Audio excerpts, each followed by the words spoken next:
ini aku akan bahas antara persamaan dan perbedaan antara peternakan dan pendidikan dokter hewan. Sebelumnya jangan lupa klik subscribe dan turn on notification biar kamu selalu dapat informasi terbaru dari video-video selanjutnya. Nah, jadi gini, kenapa aku bahas soal ini? Awalnya aku berpikir bahwa kedokteran hewan itu mungkin kurang lebih sama kayak peternakan, kan sama-sama bahas soal hewan. Nah, ternyata nggak kayak gitu. Ketika kita mengambil jurusan peternakan, itu jauh berbeda dengan kedokteran hewan. Oke, pertama aku akan bahas tentang persamaannya. Persamaannya adalah sama-sama mempelajari soal hewan. Nah, terus udah itu, yang kedua sama-sama S1. Jadi kalau misalnya mau jadi dokter hewan, itu tetap masuk kuliah S1 dulu, nanti lulusannya dapat gelar sarjana kedokteran hewan. Nah, untuk peternakan gitu juga. Kalau untuk peternakan, S1 juga. S1 yang bidang peternakan. Nanti peternakan ada jurusannya lagi, ada budidaya hasil ternak, dan lain-lain ya. Nah, terus udah itu perbedaannya apa? Kalau misalnya untuk di yang peternakan, itu masuknya fakultas peternakan. Di beberapa universitas disingkat jadi FAPET. Tapi kalau untuk kedokteran hewan, ini tidak ada di fakultas peternakan, tapi ada di fakultas kedokteran hewan sendiri. Nah, terus kalau kamu masuk peternakan, lulus S1 bisa langsung kerja. Kalau masuk fakultas kedokteran hewan, kamu tidak bisa bekerja sebagai dokter sebelum kamu ngambil profesi kedokteran hewan dulu. Jadi kuliahnya akan lebih lama.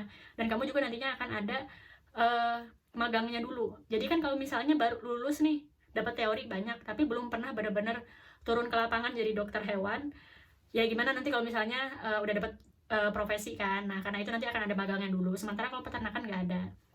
Kemudian, karena mereka berada di fakultas yang berbeda, maka pelajarannya pun jauh berbeda. Kalau untuk kedokteran hewan, itu mempelajari tentang kesehatan hewan.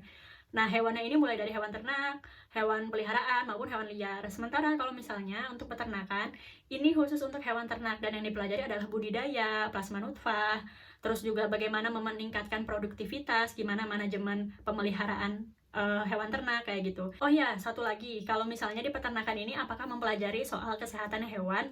Dia di peternakan mempelajari soal kesehatan hewan, tapi nggak terlalu mendalam, jadi cuma sepintas aja, karena memang bukan itu tujuan utamanya dan bukan itu fokusnya, tapi memang lebih ke budidaya dan memanfaatkan hewan ternak. Nah, jadi kalau misalnya di sini teman-teman berpikir menyukai bidang kedokteran hewan, tapi nggak mau kuliah lama, kan itu juga jadi salah satu pertimbangan untuk melanjutkan kuliah ya. Nggak mau kuliah lama tapi pengen masuk peternakan, silahkan masuk peternakan, nanti ngambil peminatan. Tapi kalau misalnya benar-benar mau full ngambil kedokteran hewan, langsung aja mengambil S1 yang kedokteran hewan. Cuma lulusnya memang agak lebih lama, karena nantinya harus ada profesi dulu. Nah, terus teman-teman mungkin berpikir ya, kalau misalnya jadi dokter hewan, atau kalau nggak di bidang peternakan, itu tuh aman dari penyakit, gak kayak orang-orang yang jadi dokter. Karena kan nanti akan ketemu sama manusia yang sakit, nanti bisa aja ketularan. Nah, keamanan dari penyakit ini nggak 100% aman di orang-orang yang kuliah maupun bekerja di bidang peternakan maupun kedokteran hewan.